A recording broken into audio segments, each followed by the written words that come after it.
Muy buenos días, muy bienvenidos a este nuevo resumen de noticias del 1 de mayo del año 2025. Feliz Día del Trabajador para todos. Feliz día, muy feliz día para todos aquellos que día a día llevan el puchero a casa y pueden mantener a su familia y disfrutar de la vida trabajando. Tendremos hoy un poquito de novedades policiales, algo de judiciales, tendremos algo de actualidad, algo de política, quizás algo de deporte y algo de salud como la mayoría de las veces. Hoy, en este día feriado para muchos, que lo disfruten aquellos que pudieron descansar, comenzamos con un mega operativo. Hubo 17 allanamientos, 12 detenciones y 25 kilos de cocaína y marihuana incautados tras el crimen de un policía. A César Sadura, de 31 años, sargento de la policía bonaerense, lo asesinaron de un balazo en la cabeza que le atravesó el cráneo. Había ido a cumplir con las obligaciones impartidas por la superioridad en una zona picante de José León Suárez, en San Martín.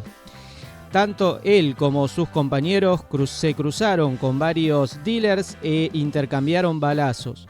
Uno de ellos resultó mortal para el joven agente.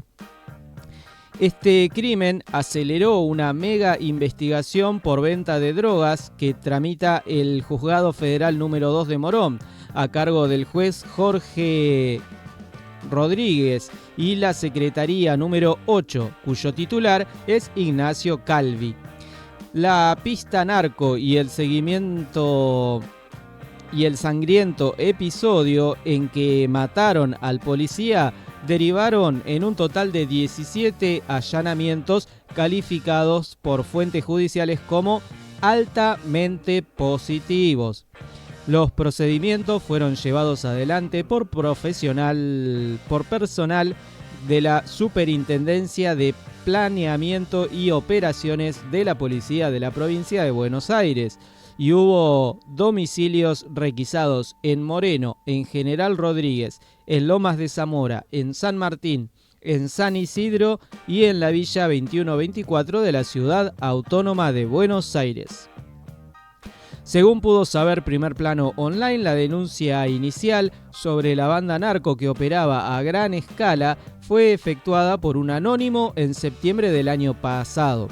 Lo que informó el denunciante a las autoridades fue que tenía datos concretos acerca de un masculino de nacionalidad paraguaya y de apellido Cabrera con varios domicilios, uno de ellos en Merlo, desde donde llevaba estupefacientes y los distribuía en la región. A partir de las tareas dispuestas por el juez Rodríguez, los investigadores lograron determinar diversos puntos de venta que eran abastecidos no solo por el denunciado Cabrera, sino que también por otros integrantes de la organización criminal. Uno de los domicilios investigados era justamente donde mataron a Sadura.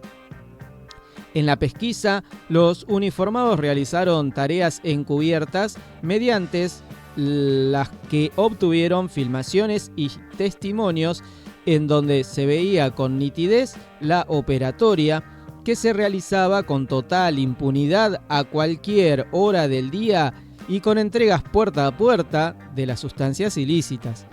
La geografía de ese lugar era una locura. Soldaditos armados en cada esquina controlando quién pasaba y quién no. Autos que llegaban y entregaban en mano la droga para seguir vendiendo, detalló un vocero de la pesquisa.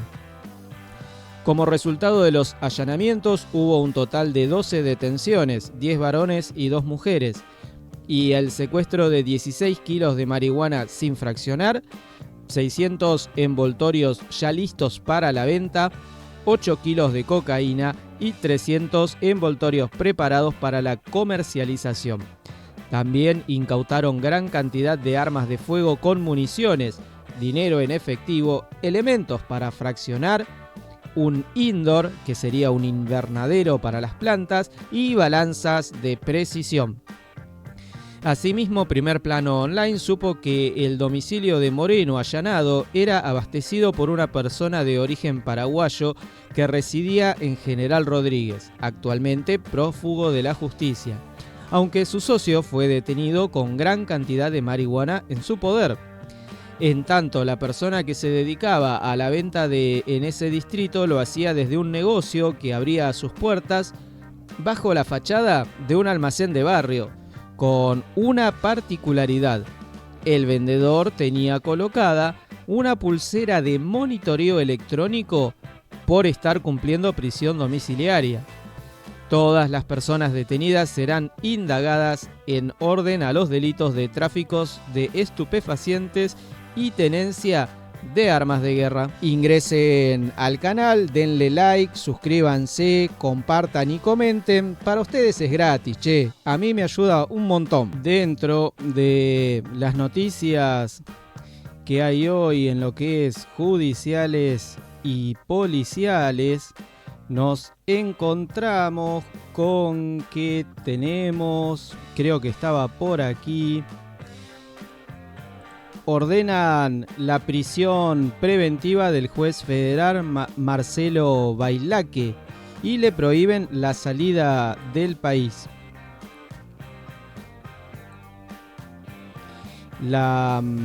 El juez de garantías de Rosario, Eduardo Rodríguez Cruz, dispuso la tarde de ayer la prisión preventiva de su colega Marcelo Bailaque, quien fue imputado de manera formal por 3 causas graves que lo tienen como protagonista. Además, le prohibió la salida del país y ordenó embargos de sus bienes y de sus cuentas bancarias, tal como habían reclamado los fiscales que intervienen en la investigación. Bailaque está acusado del armado de una causa contra 2 financistas para cobrarles una coima. En ese expediente se arrepintió el ex titular de Arca de Rosario y Santa Fe, Carlos Baudagna.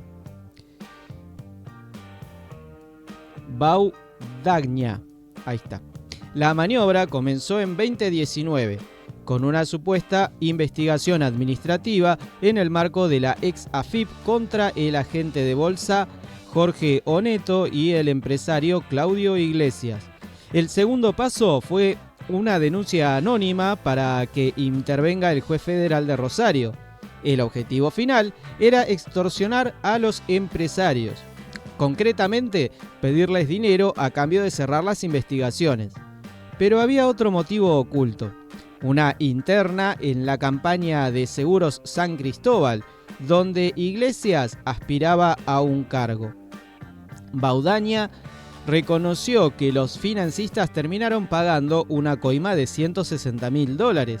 También contó que la extorsión se acordó en una reunión en la casa de Bailaque, de la que también estuvo el empresario Fernando Upey, íntimo amigo del magistrado. No hubo ninguna asociación para hacer la maniobra extorsiva, se dice. No recuerdo que haya estado esa noche Fernando Upey. Sí estuvo un periodista, dijo Bailaque en la audiencia.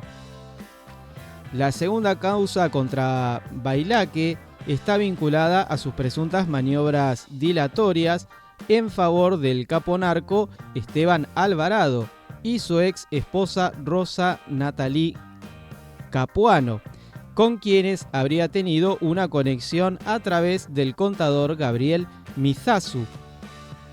Al momento de la imputación, los fiscales Juan Arguibay Molina, Matías Silabra y Federico Reinares Solari le atribuyeron a Bailaque no haberse excusado al intervenir en una causa contra Alvarado que estaba en su despacho desde 2013.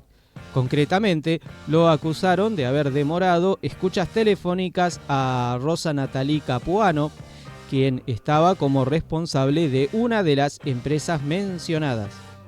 En su defensa, Bailaque argumentó que las intervenciones telefónicas a la exmujer de Alvarado, que pedían los fiscales, eran infundadas y que la causa igualmente terminó en un juicio oral. Sobre el contador Misau, en la audiencia de hoy, admitió que son amigos, pero aseguró que están distanciados por otro motivo. La última causa contra el juez es por el manejo de los fondos de la Cooperativa de Trabajadores Portuarios de San Lorenzo y Puerto San Martín.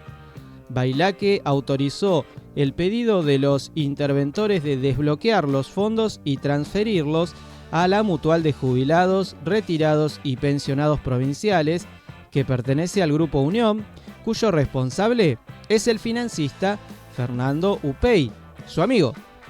El juez se defendió hoy argumentando que no designó al interventor, sino que le renovó su designación. Fue el interventor el que solicitó el desbloqueo de los fondos. Tampoco fue una orden direccionada para que le den los fondos a una entidad vinculada a Fernando Upey, apuntó. Por todos estos casos, los fiscales pidieron hoy la prisión preventiva de Bailaque. Existe un peligro de fuga. Tiene los medios económicos para fugarse, sostuvo Diego Velasco, el titular de la Procelac, en la audiencia. También habló de intentos de entorpecer la causa a través de intimidaciones a testigos, algunos que trabajan en el juzgado, y del borrado del teléfono. Bailaque todavía sigue en funciones, por lo que tiene inmunidad de arresto. Por ese motivo, entre los pedidos del juez, Velasco agregó que se le prohíba la salida del país y que se le retenga el pasaporte mientras dure la investigación. La defensa de Bailaque cuestionó el pedido de preventiva. No se puede decidir sobre ese pedido hasta que no se produzca el desafuero. En ese momento las condiciones no van a ser las mismas, se quejó uno de sus abogados. Luego de varios meses de inactividad, ayer se sesionó la comisión de acusación del Consejo de la Magistratura, donde se aprobaron las medidas de prueba solicitada por el consejero Álvarez González hace más de un mes en la investigación contra Bailaque. González, que actúa como consejero instructor, solicitó la remisión de los 3 expedientes de hoy, donde hoy fue imputado, pero aclaró que el Consejo juzga un posible mal desempeño. En los próximos 40 o 50 días vamos a tener novedades importantes en estos expedientes, coincidió el senador Luis Juez, que ahora preside esa comisión de juicio.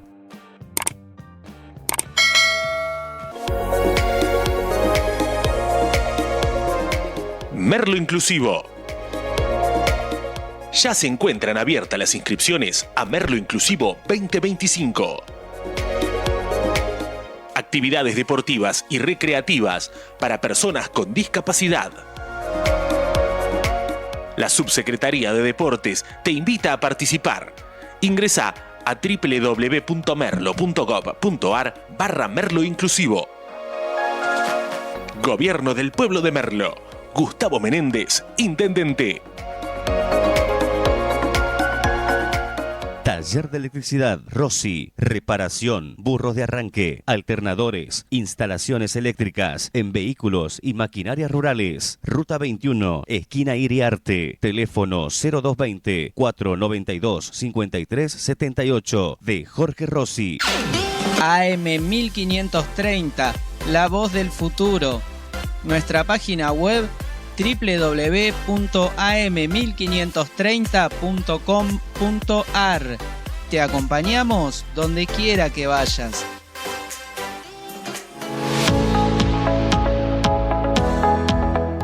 En Merlo cuidamos el ambiente.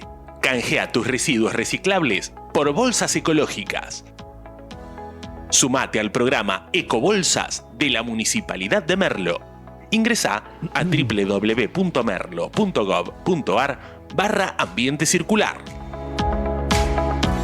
Gobierno del Pueblo de Merlo. Gustavo Menéndez, Intendente.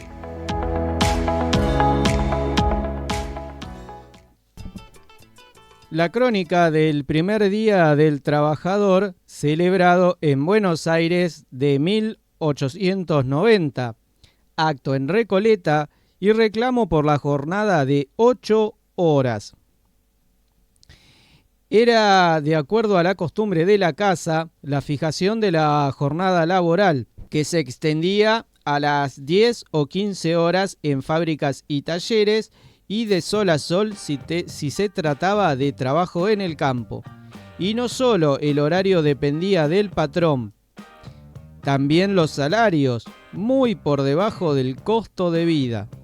Por eso, cuando en 1890 se conmemoró por primera vez el 1 de mayo en nuestro país, había mucho por reclamar y por luchar.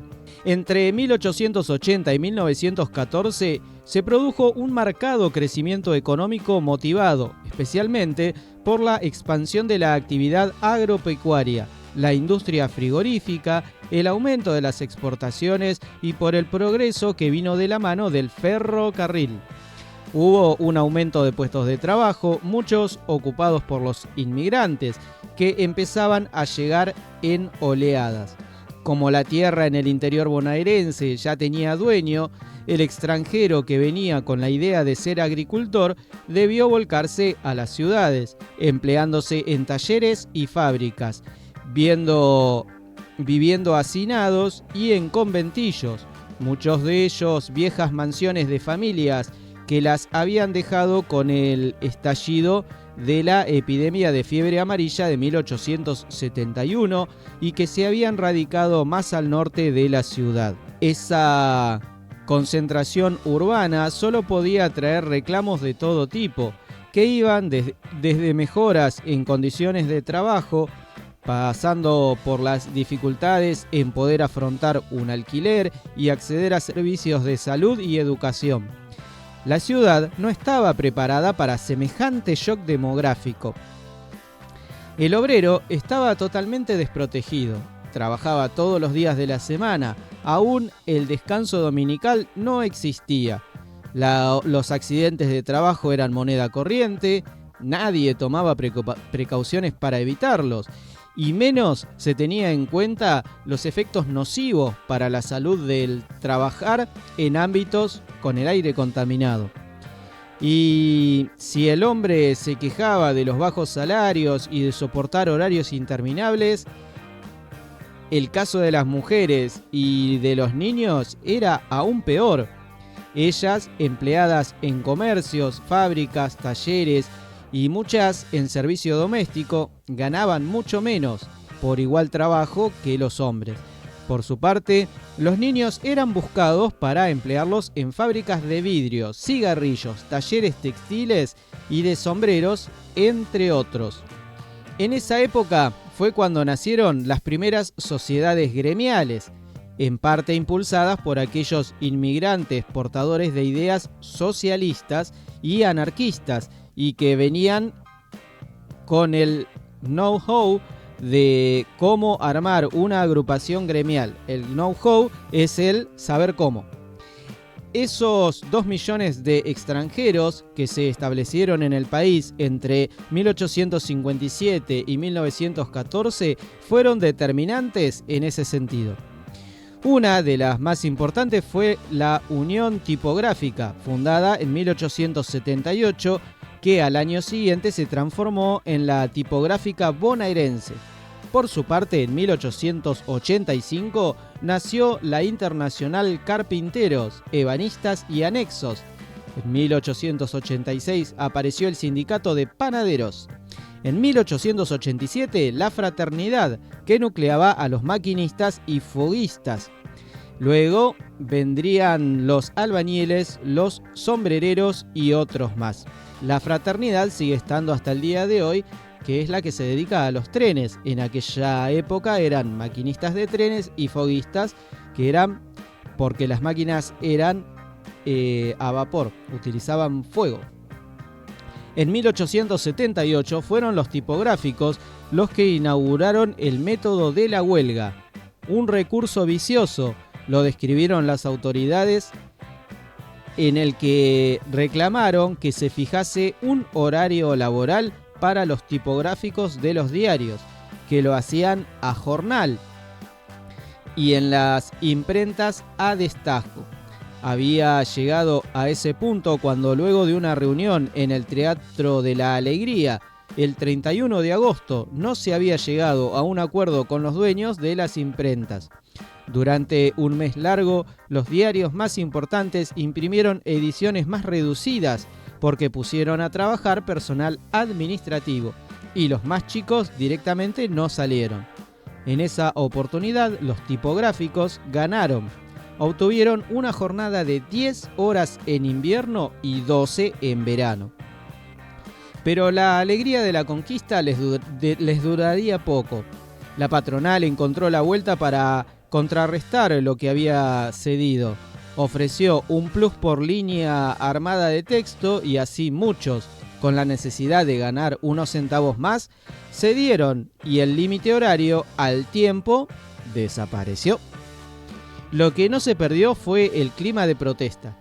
La docena de huelgas que se produjeron entre 1881 y 1887 pronto se multiplicaron y entre 1888 y 1890 hubo 30. Hubo un tiempo en que el barrio de Recoleta carecía de la fisionomía que son características y no era recomendable recorrer sus calles cuando caía el sol. Peligroso para transitar, con muchos baldíos, lleno de matones y de gente buscada por la justicia, que usaba los rancheríos para ocultarse. En ese ambiente pululaban cafés y bailongos de medio pelo. Los vecinos, además, se quejaban por el matadero que estaba en las inmediaciones y por ese cementerio abrieron en 1822, que acentuaba un aspecto deplorable y lúgubre. Sobre la actual Quintana, entonces Avenida República, entre Junín y Ayacucho, había un predio para espectáculos al aire libre que se llamaba Prado Español.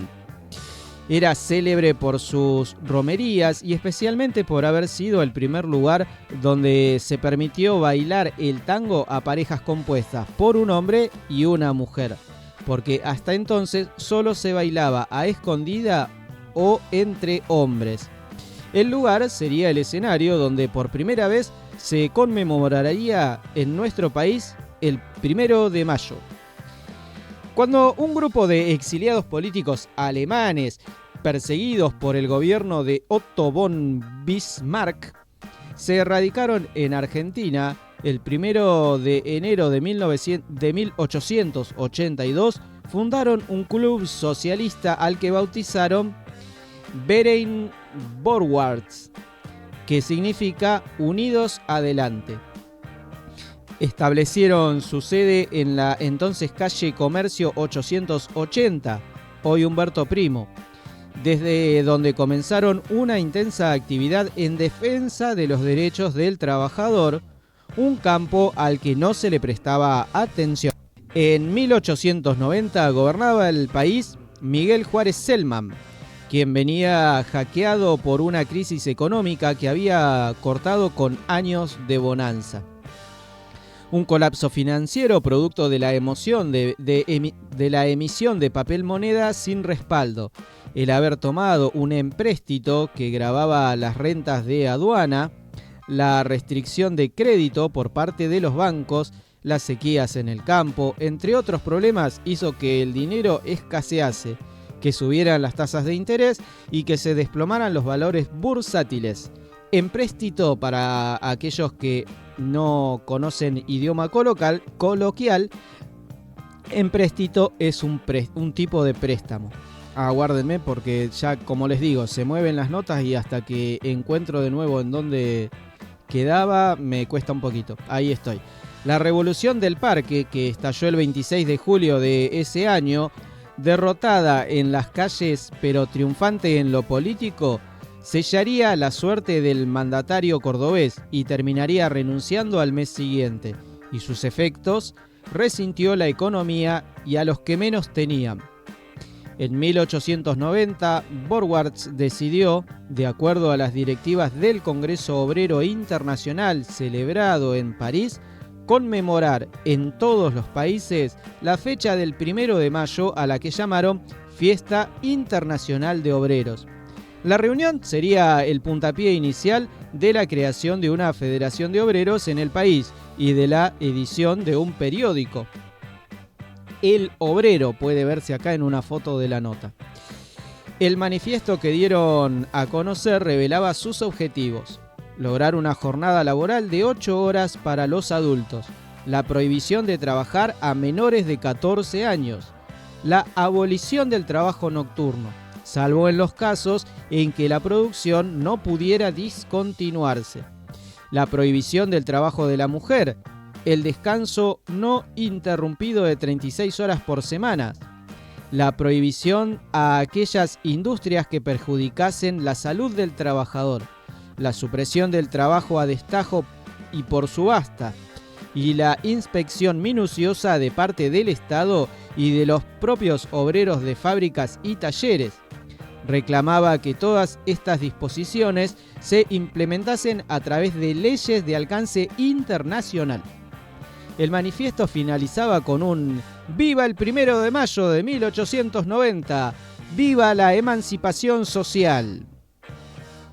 La organización del acto estuvo a cargo del suizo-alemán José Winiger, periodista y literario, director de Vorwärts, Guillermo Schulze, ebanista, Gustavo Noque, zapatero, Augusto Kuhn, tipógrafo, y Marcelo Hackel, relojero, quienes debían contactar a las distintas organizaciones obreras y armar un programa.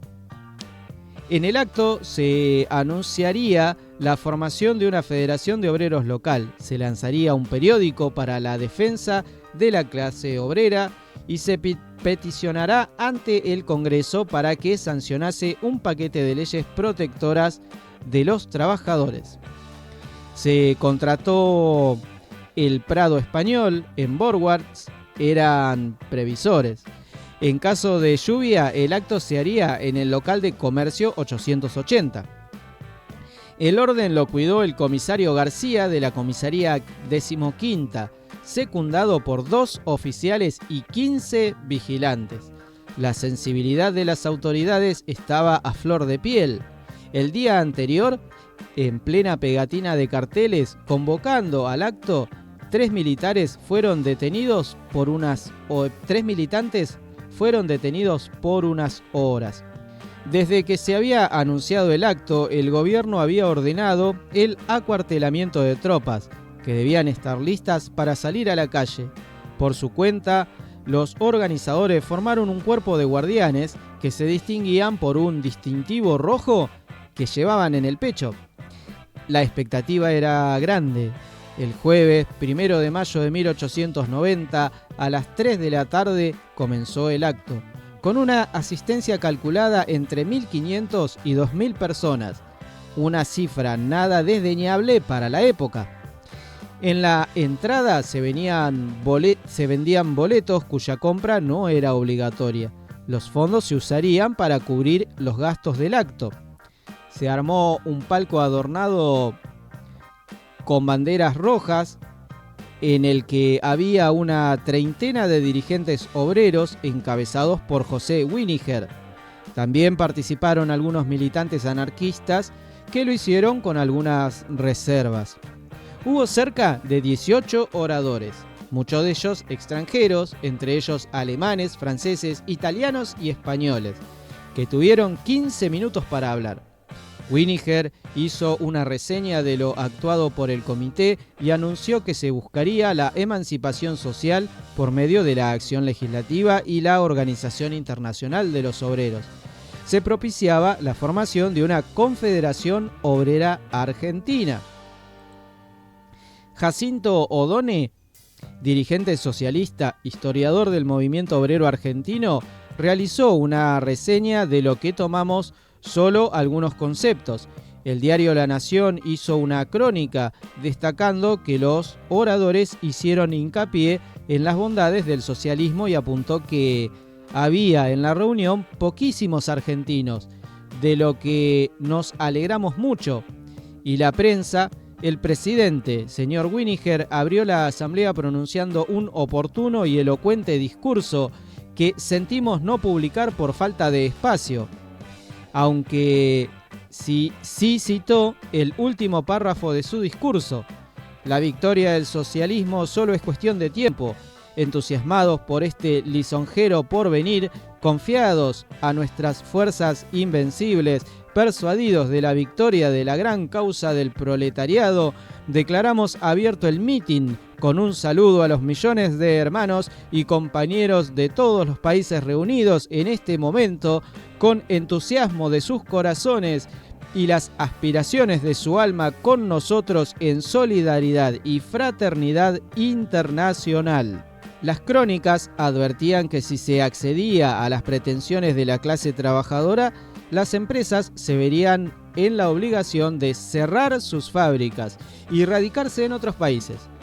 Como en los días anteriores la patronal había avisado de que se descontaría el día de trabajo a aquellos que faltasen por ir al acto y en muchos casos se los despediría, se abrió una colecta para auxiliar a todos aquellos que resultasen afectados.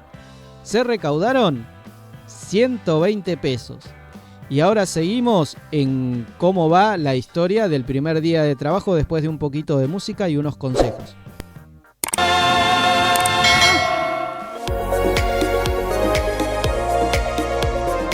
Merlo Inclusivo. Ya se encuentran abiertas las inscripciones a Merlo Inclusivo 2025. Actividades deportivas y recreativas para personas con discapacidad. La Subsecretaría de Deportes te invita a participar.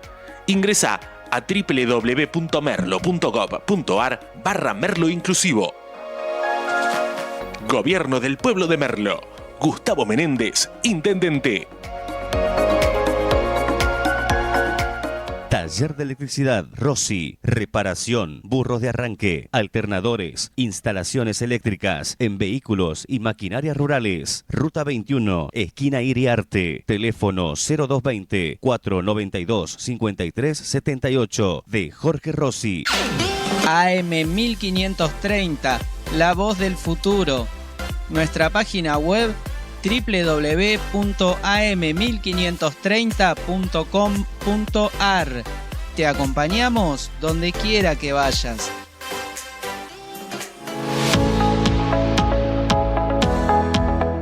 En Merlo cuidamos el ambiente.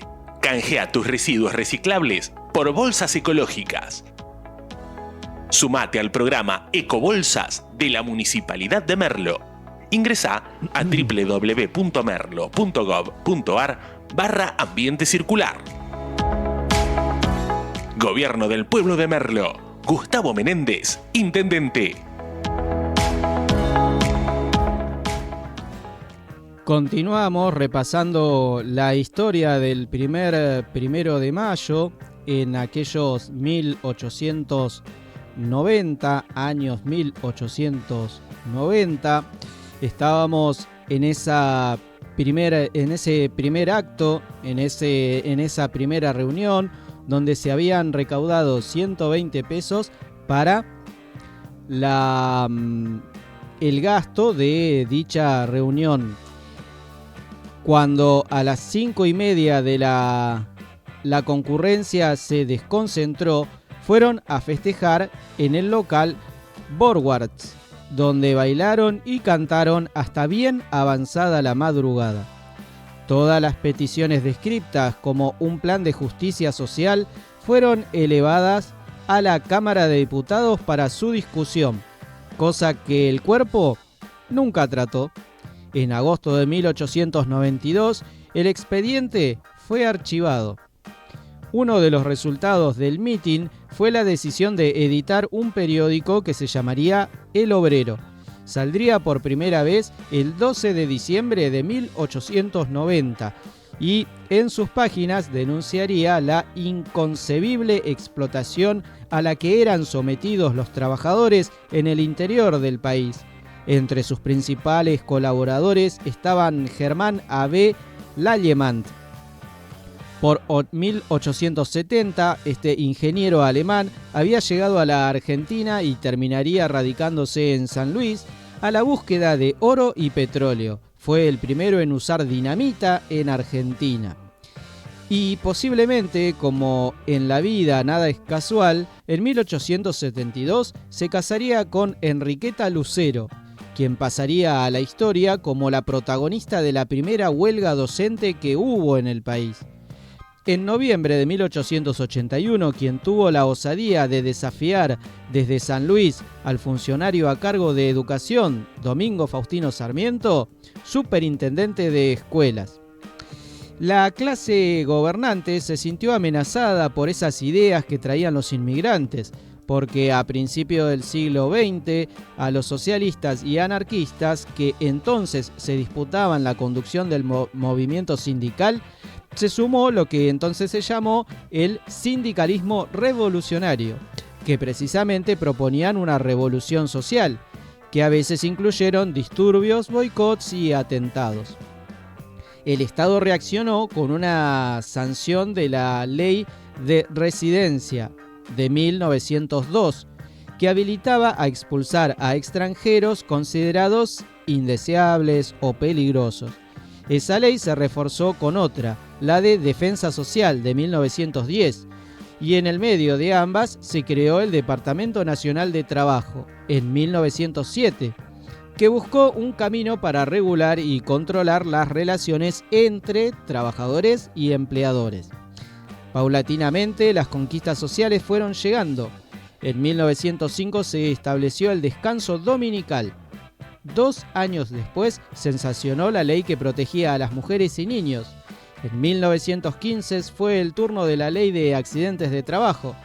En 1929, durante el gobierno de Hipólito Yrigoyen, se determinaron las 8 horas de trabajo.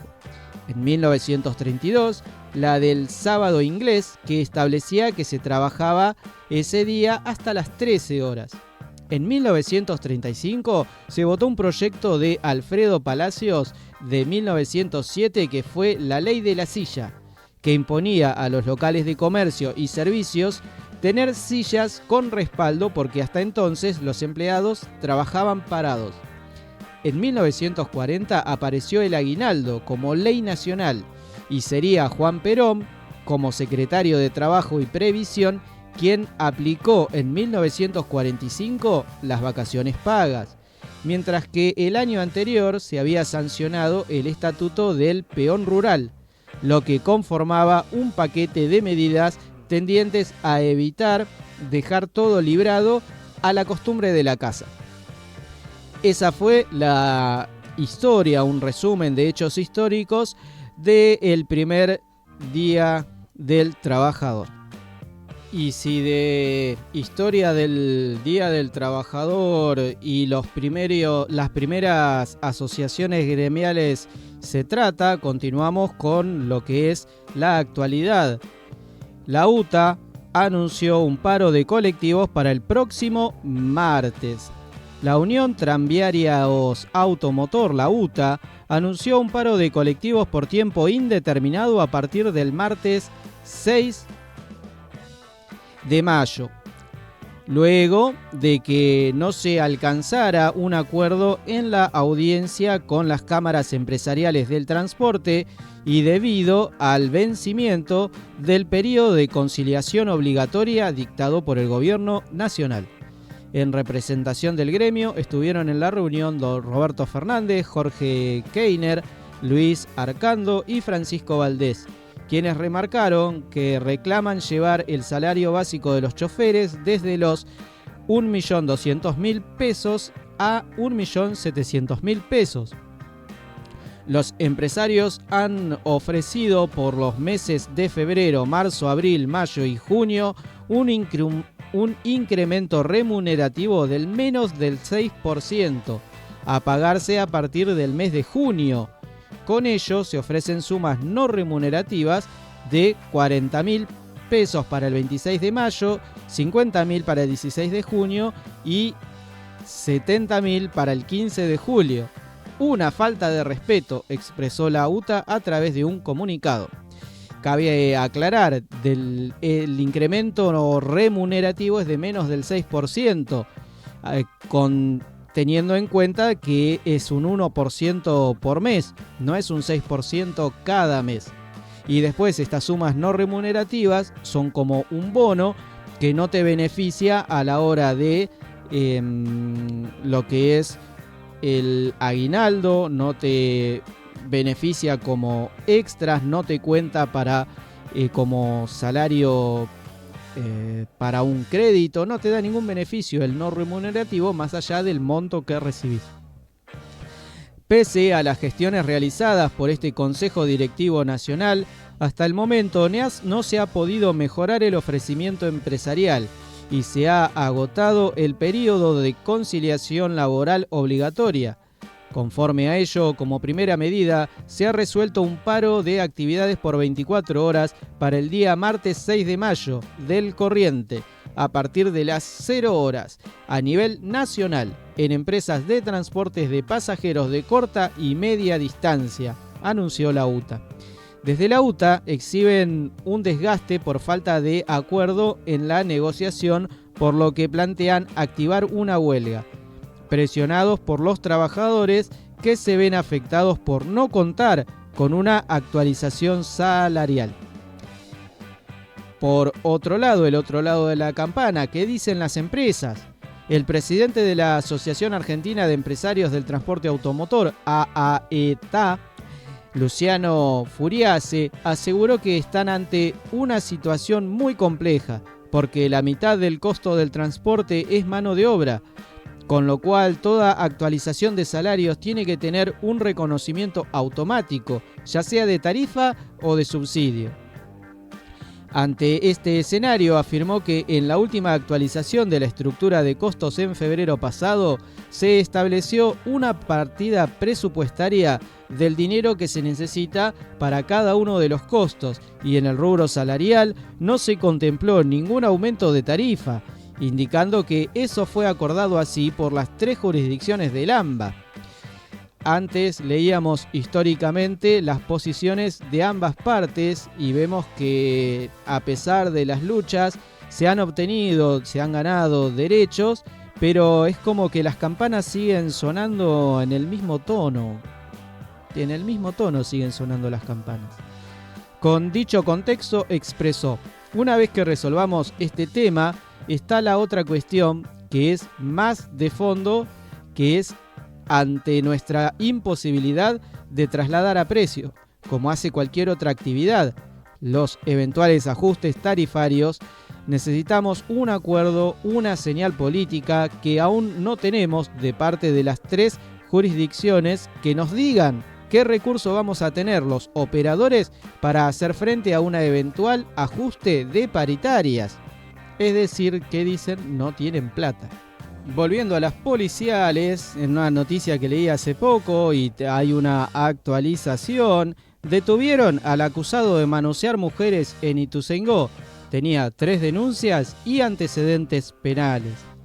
Detuvieron en su casa de San Antonio de Padua, en Merlo, al motociclista acusado de manosear mujeres por las calles de Ituzaingó. Hasta su vivienda llegó una comitiva policial con la orden emanada por el Juzgado de Garantías número 2 de Morón, a cargo del juez Ricardo Fraga, tras el pedido realizado por la fiscal María Alejandra Bonini de la UFI descentralizada número 2 de Ituzaingó. Según pudo confirmar primer plano online con fuentes de la investigación, en contra del sujeto había 3 denuncias concretas. La primera fue realizada por una joven de 27 años el pasado 24 de enero. Mientras circulaba por la vía pública, el motociclista se le acercó y la manoseó en su zona genital para luego escapar a toda velocidad. La segunda fue el pasado 24 de abril, donde una mujer de 31 años que se trasladaba en bicicleta fue abordada en la intersección de Martín Rodríguez y Cerrito, y el abusador le manoseó los pechos para luego huir con la moto azul en la que circula. La tercera es la que se vio y se hizo viral en los últimos días. Fue también radicada por otra vecina de 27 años. En su caso ocurrió en José María Paz y Barcala, cuando el sujeto le pasó por al lado y la manoseó en la cola. Este último hecho explotó en redes sociales y precipitó la investigación debido a que todo indicaba que se trataba del mismo sujeto. Como suele ocurrir frente a este tipo de situaciones, su viralización por redes sociales termina siendo un factor clave para la intervención policial y judicial. Desde un primer momento, las víctimas recibieron información de quién se trataba el sospechoso y hasta hubo una manifestación en su casa. El sindicado como autor lo negó y se defendió indicando que su imagen había sido distorsionada con inteligencia artificial. Sin embargo, los datos que reunió la justicia, el seguimiento de las cámaras de seguridad y las características fisionómicas del ahora detenido coincidieron en todo con los elementos aportados por las víctimas, y la justicia ordenó el allanamiento en el domicilio, que fue concretado ayer por la tarde por agentes de la Sub-DDI de Ituzaingó. Fuentes de la investigación informaron a Primer Plano Online que el detenido es Cristian, quien quedó a disposición de la justicia en orden a los delitos de abuso sexual simple reiterado en 3 hechos. Además, el sospechoso tiene 2 causas anteriores, una por darse a la fuga en un siniestro vial y la otra por circular en auto con pedido activo de secuestro. Un dato que dejaron entrever los investigadores: se cree que el acusado protagonizó más hechos que quizás otras víctimas decidieron no denunciar. En ese caso, ahora que se encuentra tras las rejas, todavía igual se puede continuar engrosando el expediente en su contra. Así que están a tiempo de presentarse ante la justicia para denunciar contra esta persona. Independiente cayó 2-0 con Atlético Tucumán y llegará segundo a la última fecha. Independiente fue derrotado por 2-0 con Atlético Tucumán de visitante por el partido postergado a la fecha 14 del torneo Apertura. Los delanteros Mateo Bajamich, 24 minutos, y Leandro Díaz, 87 minutos, marcaron para los locales, que no permitieron que el rojo alcance a Central a la punta. Llegará a la última fecha como segundo de la zona B. Independiente tomó el control de la posesión desde el comienzo y generó su primera situación de riesgo a los 3 minutos con un tiro libre del enganche Federico Mancuello, que pasó cerca del poste derecho custodiado por el uruguayo Juan González, pero le costó mucho el partido y de hecho no le encontró la vuelta. Atlético Tucumán priorizó el orden defensivo y apostó al contragolpe. Por esta vía, los dirigidos por Lucas Pusineri se adelantaron a los 23 de juego. Guillermo Acosta anticipó a Matías Jiménez Rojas, condujo unos metros y habilitó la corrida de Ramiro Ruiz Rodríguez, quien llegó hasta el fondo y tiró un preciso centro al punto de penal, donde se encontraba en soledad Bajamich. El delantero ajustó su remate contra un palo y superó a Rodrigo Rey. Y así terminó el primer tiempo, con Atlético Tucumán ganándole 1-0 a Independiente. Los dirigidos por Julio Bacari acumularon el 58% de la tenencia, pero tan solo un remate efectivo al arco. Adversario en una clara señal de que el orden de Atlético Tucumán funcionó para neutralizar al rojo.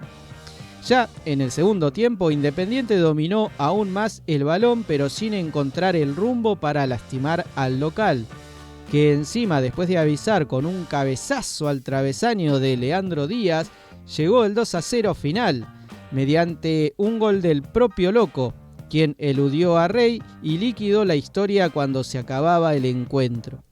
Más allá de la derrota, Independiente se encuentra cerrando una excelente fase regular en la zona B de la Apertura. El local es un ámbito que le viene costando mucho hace 2 décadas y este año se ilusiona con volver a campeonar. segundo a 3 de Central, definirá el primer lugar en la última jornada de esta fase frente al propio Canalla en Rosario.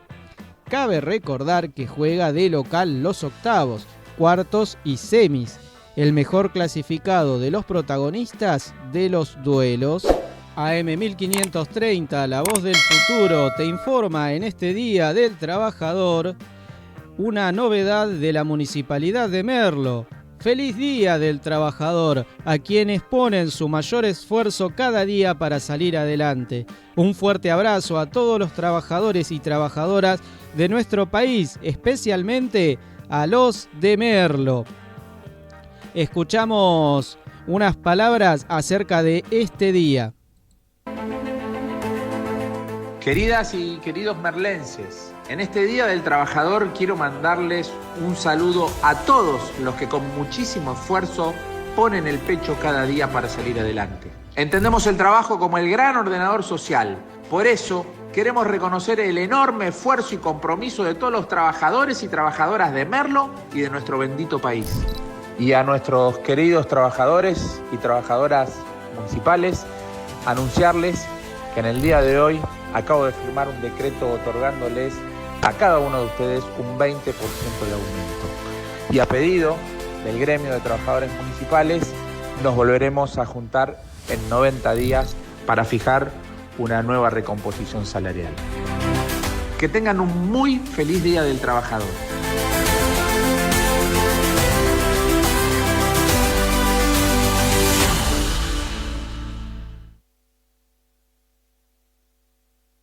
Una buena noticia para el municipio de Merlo. Feliz día, disfruten mucho del día, disfruten mucho del aumento recibido, recíbanlo con alegría y bueno, esas son las novedades del gobierno del pueblo de Merlo junto a Gustavo Menéndez, intendente.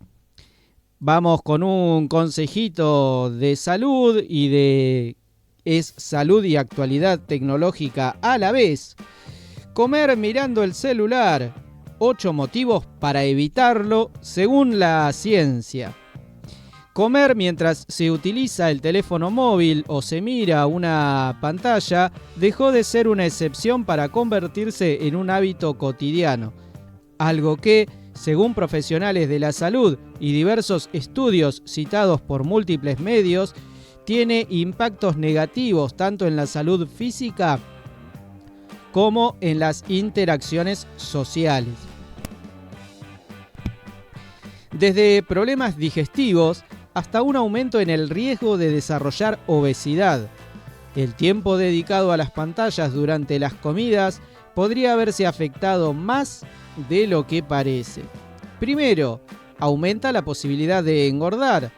Cuando se presta atención al celular, las señales de saciedad que envía el cuerpo pueden pasar desapercibidas, lo que lleva a comer en exceso, según la Unidad de Nutrición y Comportamiento de las Universidades de Bristol. Esto ocurre porque la falta de atención plena a lo que se está haciendo, que en ese caso sería comer, hace que no se sea consciente de la cantidad de alimentos que se está tomando. Esta distracción conduce a un aumento en el tamaño de las reacciones y en la frecuencia del consumo de alimentos durante el día. Al no prestar atención a la comida, obviamos esos avisos, que son más débiles que los del hambre, y es probable que comamos más, explicó la nutricionista Juana María González a La Vanguardia. La segunda, provoca digestiones pesadas. Los alimentos llegan al estómago menos triturados de lo que deberían, advirtió Cristina Ríos, nutricionista de la Dirección de Redes Integradas de Salud de Lima. El Ministerio de Salud del Perú. Esto repercute directamente en la eficiencia del aparato digestivo y genera sensaciones de pesadez estomacal. La tercera produce hinchazón abdominal y gases. La tendencia a comer más rápido cuando se está distraído por una pantalla lleva a tragar más aire, lo que genera hinchazón y flatulencias. Esto suele llevar acarreado que se traga más aire, se explicó en un análisis de El Comercio. Cuando se traga mucho aire al comer, lo habitual es que se padezca de hinchazón abdominal y gases. Este fenómeno también fue confirmado por Minsa, lo cual produce una excesiva ingesta de aire que ocurre cuando no masticamos de manera adecuada. La cuarta, afecta negativamente las relaciones sociales. El celular no solo interfiere con la comida, sino también con la calidad del tiempo compartido con otras personas. El uso del teléfono durante la comida provocó una disminución modesta pero notable del disfrute de los comensales, concluyeron investigadores de la Universidad de Columbia Británica, en un estudio publicado en la revista de Psicología Social Experimental. Además, Cristina Ríos del Minsa alertó que pones en segundo plano el momento con esas personas y disfrutas menos dicha ocasión. Incrementa el estrés. Utilizar el celular en la mesa impide que el momento de comer se convierta en una pausa mental. Por el contrario, puede activar el estrés laboral o emocional si se revisan mensajes, correos o redes sociales. Eso también afecta en la pantalla de la televisión, pero bueno, ahora estamos con los celulares. No separar los momentos y utilizar el teléfono durante la comida hará que esta sensación aumente y por lo tanto también que crezca la sensación de estrés, explicó El Comercio. El impacto va más allá de lo emocional, según Lifas Life Care. El uso de pantallas durante las comidas provoca fatiga y confusión mental debido a la diferencia de energía en el cerebro. La sexta, eleva el riesgo de atragantamiento. Cuando no se mastica correctamente por estar distraído, el riesgo de atragantarse aumenta, aunque se trate de adultos. La mayoría de accidentes que ocurren durante acciones de la vida cotidiana es precisamente por una falta de atención. Se indicó en El Comercio, que también señaló que al comer el riesgo de atragantamiento es algo que está ahí. La séptima, interfiere con el sistema nervioso y el metabolismo. Cabe hacer una aclaración, el sistema nervioso es un sistema casi automático, es autónomo, se maneja por sí mismo. No podemos manejarlo del todo consciente, podemos hacer cosas que lo pongan en mejores condiciones como resultado de eso que hacemos, pero no lo podemos manejar directamente. Así que con eso, mirar pantallas mientras se come altera el equilibrio del sistema nervioso autónomo, lo que reduce la eficiencia digestiva y la absorción de micronutrientes. Esto ocurre porque la luz azul de las pantallas activa la rama parasimpática en un momento inadecuado. O, por ejemplo, otro ejemplo que uno podría llegar a vivir es, estás viendo una película de terror en el celular y estás comiendo. Entonces de pronto es incompatible. ¿Por qué? Porque tu sistema nervioso en una película de terror se pone en estado defensivo, en estado de alerta, en estado de reacción, no en estado de paz y tranquilidad para comer. Mirar pantallas digitales durante, antes y después de comer mantiene la grelina activa durante más tiempo y el cuerpo permanece bajo estrés, advierte Lifas Life Care. El resultado es un metabolismo más lento, mayor tendencia a comer en exceso y una reducción del rendimiento energético corporal.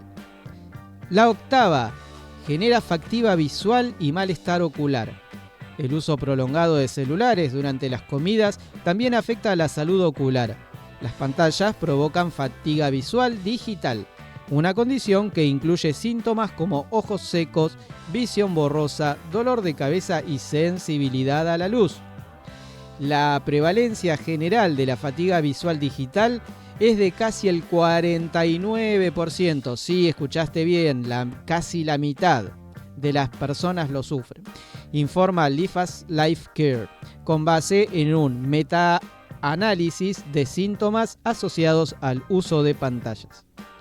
Estos 8 motivos muestran con claridad que el uso de celular durante las comidas no es un hábito inocente. Comer con atención plena, sin pantallas, mejora la salud digestiva, social y mental. Les recuerdo que el detalle de las notas llevadas al aire lo encuentran en nuestra página de Facebook de la radio AM1530, La Voz del Futuro. Pueden sintonizar este programa que lo llevo adelante de 9:30 a 11:30 siempre aproximadamente, de lunes a sábado. Lo pueden encontrar en el aire de AM1530 acá en la zona de Pontevedra, o pueden sintonizarlo a través de un navegador en internet. Cualquier dispositivo inteligente que tiene navegador les sirve para encontrar este streaming. ¿En dónde? En la página de internet am1530.com.ar. Hay programación musical el resto del tiempo que no está este programa. También pueden encontrar este resumen de noticias editado en un video cuando termino de editarlo por la tarde-noche en nuestro canal de YouTube, AM1530 LD_DF, por las siglas de La Voz del Futuro. Ahí pueden ingresar, darle like, suscribirse, comentar. Para ustedes es gratuito, a mí me ayuda un montón. ¿De qué puede servir? Por si se perdieron algún detalle o si quieren compartirlo con alguien porque algo de lo que fue llevado al aire puede llegar a interesarle. O si quieren sentirse un rato acompañados con la voz de un loquito hablando. En cualquier momento del día estoy regresando si hay novedades de altísimo valor de interés general o local para mantenerlos actualizados e informados. Disfruten mucho de este feriado Día del Trabajador, aquellos que pueden. Sean felices, intenten hacer feliz a alguien, intenten hacer disfrutar a alguien. Les agradezco muchísimo a todas las personas que hacen posible este proyecto, a todos los que me dan una mano para seguir adelante. Agradezco a ustedes por estar del otro lado, escuchando o mirando, según sea el caso. Gracias por compartir este rato conmigo, este tiempo haciéndonos compañías. Insisto, cuídense mucho, sean felices y nos encontramos prontito si Dios quiere.